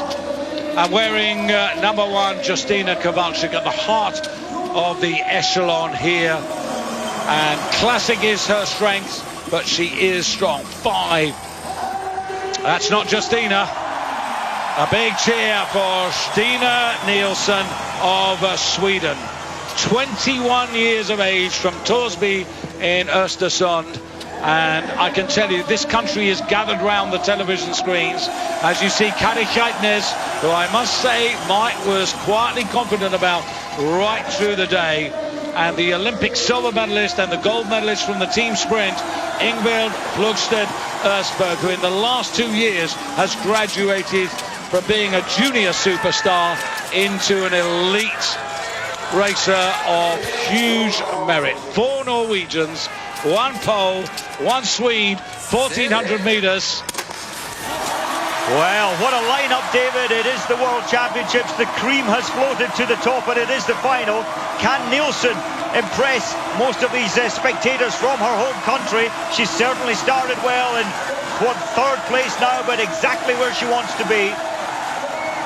Oh, well, Marit Bjørgen ultimately show, as she has done so often, that every phase is a better phase for her. She seems to harbour her energy and save it for the moment that matters most. Very much, and Poland will be holding their breath now, but I don't think they need to worry yet. Justina Kowalczyk is the slowest starter off the grid, and this is where her strength comes into play up these climbs. The Olympic champion leads the way. Of course, the Olympic champion, that was in freestyle. Stina Nilsson there, a little bit taller, longer levers, great double poling, good strength, good rhythm. Marit Bjørgen just behind in 3rd place there. You are looking at 6 of the world's outstanding female cross-country athletes in this, the final of the World Championships of 2015. The first gold medal of these championships, and the Olympic champion still leads. Justina coming up on the near side. Look at Justina, the pace. She just sadly slipped at the top, but she's gone from 6th to 4th, looking good from 3rd. Østberg looks to have run out of gas. Also Keitnes finding it really hard to go the pace, but they're not out of it completely. And it is the Olympic champion, Stina Nilsson, Sweden 2nd. Marit Bjørgen also very much in contention. Marit Bjørgen hunting for her 20th World Championship gold medal. Justina Kowalczyk just will not be denied. A good line there from Kowalczyk, although she's going to take this one wide if she stays on that outside lane. The pace is picking up again. Justina's tempo is quite frantic. It is, and Falla on the far side there. Marit Bjørgen in the centre. Justina in the dark race suit on the near side. Stina Nilsson on the far side in the white for Sweden here. And I am absolutely amazed at what Justina is doing. She is so mentally tough now. This is what's been missing from her racing. It's brilliant. It's absolutely brilliant. 4 together, 2 certainly away, and they won't make it back into this first step. 4 round the final big fast left-hander into the stadium. Østberg chasing. Little couple of wobbles there by Justina on the downhill sections. That's what cost her a pace, but look at Stina's skis looking for that fast route on the inside. But still the race is to be won here. And up goes Marit Bjørgen now, trying to deny Stina Nielsen in second place, the Olympic champions third. Justina's going the long way round, but it's Marit Bjørgen, the defending world champion, across the bridge. She has the choice of line, she has the choice of lane. It's Norway versus Sweden, and then Norway, and then Poland, and Marit Bjørgen now into the double poling on a course that she said she absolutely adored. So Marit Bjørgen, look at the tempo, look at the power going down. Stina Nielsen in silver, and on the far side there, the Olympic champion. On the near side, Kowalczyk. Marit Bjørgen not got much left. Stina Nielsen trying to come to her, but Marit Bjørgen was and still is the world champion. Stina Nielsen takes the silver, and Maika Kaspersen-Faller the bronze medal ahead of brave Justyna Kowalczyk. Well, what a race. Justyna Kowalczyk, she got edged a lot of the corners, so wide, not making it an easy journey, and at the end she ran out of steam. I'm so sorry for Justyna. I would love to have seen her get on that podium today. But Nielsen at 21, she wasn't frightened, she stayed with the pace. Fantastic. Well, fantastic, Mike, but what do you say about Marit Bjørgen? Well, yeah, we barely mentioned her there. She's just so good, and she's got the strength, she's got the endurance, she's got the positioning just perfect, and what a legend, nearly 35-year-old. 20 World Championship gold medals. She was already the all-time leader, but she's just enhanced that. And Valbe, 14, Elena Valbe from Russia, you remember her in the 90s, 14 World Championship gold medals, 2 more than Bjørgen. Bjørgen has now got 13, and who's to say she isn't going to level up or overtake Valbe before these championships are over. Quite amazing, that performance, David, to be asked 4 times to go around this course. Wasn't the fastest in qualifying, Bjørgen. She looked almost a little bit off colour, but when it comes to medals in the World Championships, she has the ability to lift her game, to dig a little deeper, to find something special, and she really is special. Yeah, and I think also, Mike, the way she races through a series of races, she really measures and improves and measures and improves, and she's done that yet again.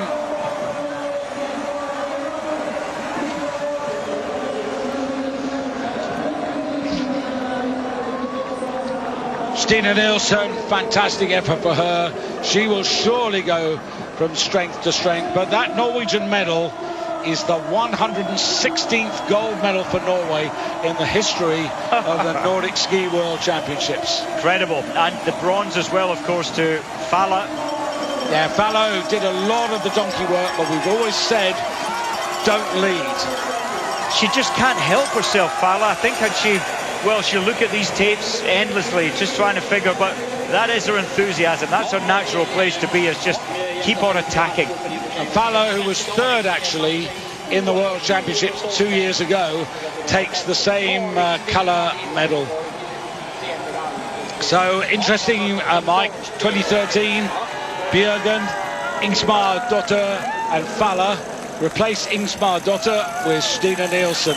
It's Norway, Sweden, Norway. And this is incredible. This is a moment for Norway, because there's never been a stronger team. We had Østberg at the races, we had Keitnes at the races. They're an incredible team, David, and that's obviously because Marit trains with them. They push hard. She said she would not be as good as she is were it not for these youthful, enthusiastic, incredibly talented athletes around her. Well, I think this is quite remarkable, and also you've got to say Justyna Kowalczyk, 1:43 behind in 4th place, but she's taken the scalp of Keitnes and Østberg. But so close to a podium, and Kowalczyk, she tried everything to get through, to get round. She just didn't have the right path, but she certainly had the pace, I think, to have made the podium today. But you've got to say, she'll be disappointed not to have got a medal, but on the other hand, Mike, I think, you know, she's going to be pleased with the comeback that she's made here and announced to everybody that she's no back number. And I think also watch out for her after these championships. She's going for the Swiss long distance races, Kowalczyk, and I think she could be a big favourite in those. You would think so, almost untouchable. She would have loved a medal today. She tried, she gave her best, and fourth is no mean feat at the World Championships. The actual medal ceremony is downtown later. But remember, after all this excitement, we've still got the second gold opportunity, and that is for the men's final, which is just around the corner.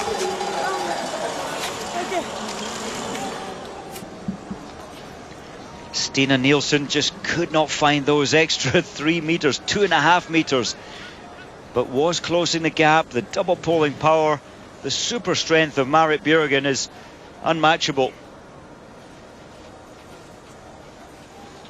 But I think Sweden will be so proud of their new, well, not a new find. We've seen her threaten, but silver medal for Nielsen. And a great way for the Swedes to kick off the first of the medals, the first of the medal days.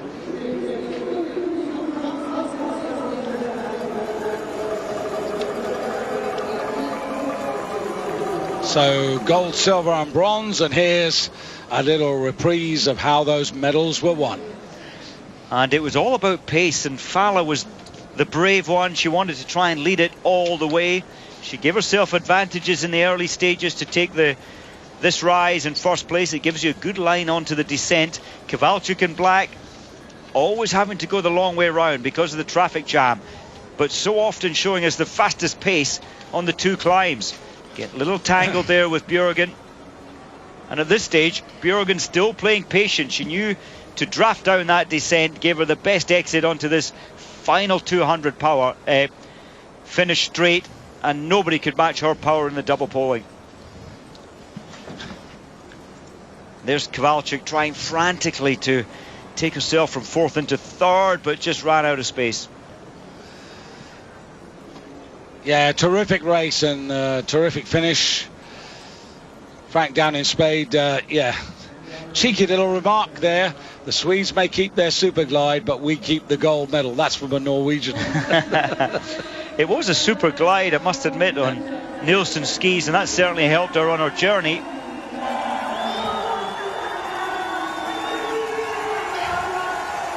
So now on to the final. The world champion, Nikita Krukov, at the top of that list, the Olympic champion from last year, in second spot in that lineup. But now we meet them individually.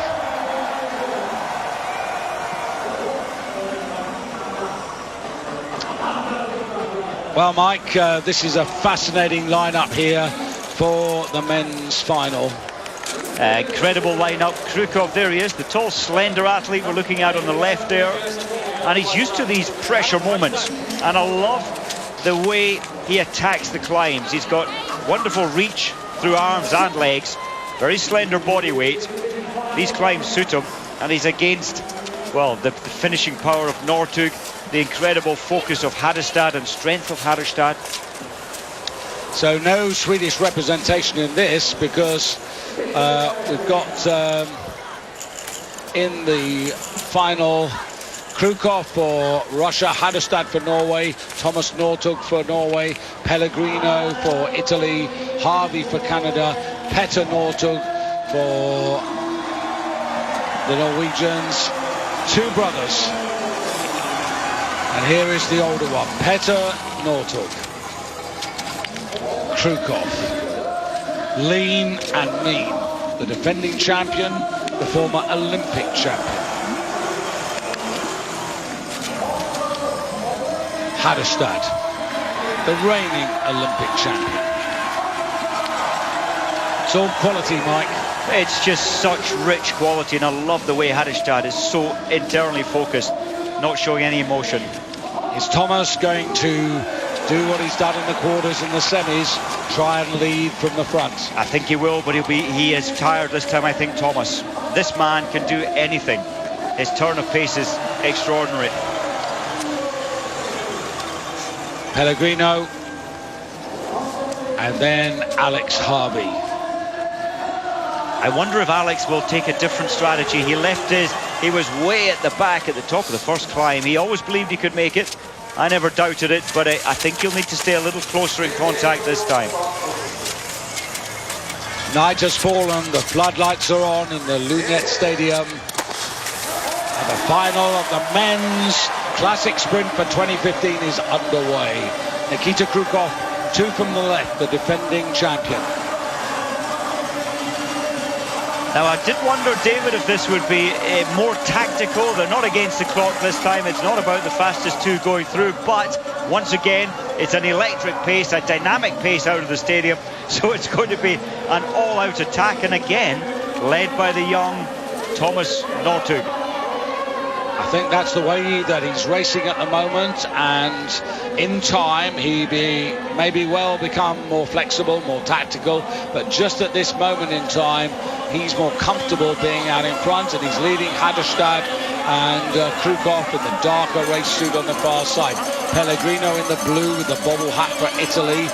Really a danger, as we've seen now, particularly in the final stages in the double poling to the line. And then Petter Northug now not mucking around. He's just running up this hill, David. Incredible turn of pace. That might nip him later, but it's a good idea to get the lead over this rise. Thomas looked at his brother in absolute astonishment.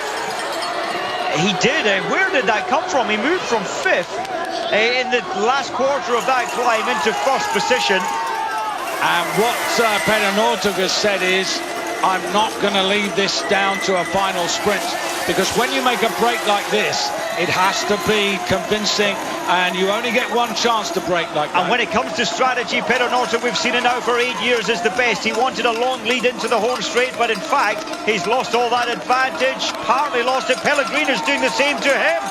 Tempo. Pellegrino trying to outsmart him, and I think he's just won that card now.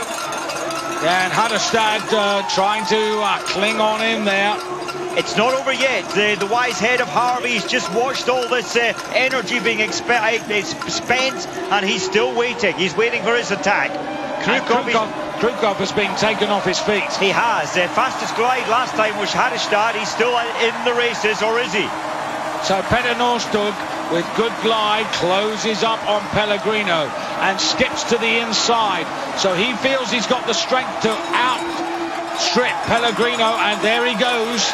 Pellegrino needs the tempo. He's slipping. Northug's got the best line on the inside. His brother Thomas is way at the back. We thought he might be burnt, and he is burnt. Alex Harvey in 3rd place for Canada. They come down. They go to the right now. Thomas Northug, who's never obviously been in a medal situation, but Peter Northug has never won the sprint, and it's Pellegrino on the near side in the Azzurri blue, and Petter Northug going for the line. Alex Harvey coming into the silver medal position, going outside. Petter Northug, can he close on? It's Canada versus Norway. Norway get there. It's double gold for Norway. Alex Harvey medals in Falun for Canada, and in 3rd place. Well, I don't know who. We're at the line practically, and I'm not sure which way that went. I think it was Northug at the front, but it's a photo for the front 4. Well, it's a photo for all positions, all medal positions at the moment. But I'm pretty confident that Northug's boot lunged just ahead of Harvey. Oh, he is special, Petter Northug. The aggression, the attack, and the inner confidence that he has. Now you have a look at this. So Harvey now skips over to his left. And they go for the line. Oh, Northug. It has to be Northug. And Krukov came through at the end there, but did he get the reach? Phenomenal. And I think Pellegrino was caught sleeping just in the last 20 metres. And well, there's Thomas congratulating his brother, his big brother. It's confirmed. It's Norway 1st and 3rd. Petter Northug from Alex Harvey of Canada by 500ths. Ola Vigan Haderstad, the Olympic champion, 3rd. Nikita Krukov, the defending world champion, 4th. Pellegrino 5th. Thomas Northug 6th in his 1st World Championship final. But now Petter Northug, well, he's wrapped it all up now. He's won a gold medal in every discipline. He is special for what he did there on that huge rise. Some would have thought, well, that was too early to put all your energy out, but he's got an inner determination that is untouchable when he's in good form and when he's mentally right. What a star. that was incredible. Give it a few more meters, David, and it might have been Harvey, but Harvey left it that little bit late. 500ths of a second. It's a brilliant performance for Canada, though. with a silver medal on day one. Well, it's an extraordinary performance, and Norway take 2 gold medals on the opening day of the Nordic Ski World Championships here in Sweden. But Sweden do have a super consolation in Stina Nielsen's silver medal. And I hope you've enjoyed what has been a terrific afternoon and early evening as it is now here in Falun. The remarkable Peder Northug, the splendid Alex Harvey, and Olaviga Hatterstad.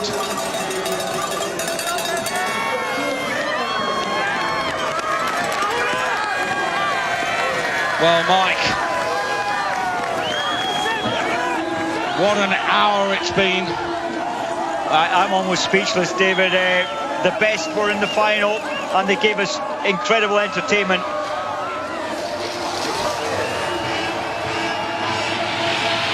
And the women's qualification just underway in the neighbouring stadium. We'll be over to that very shortly.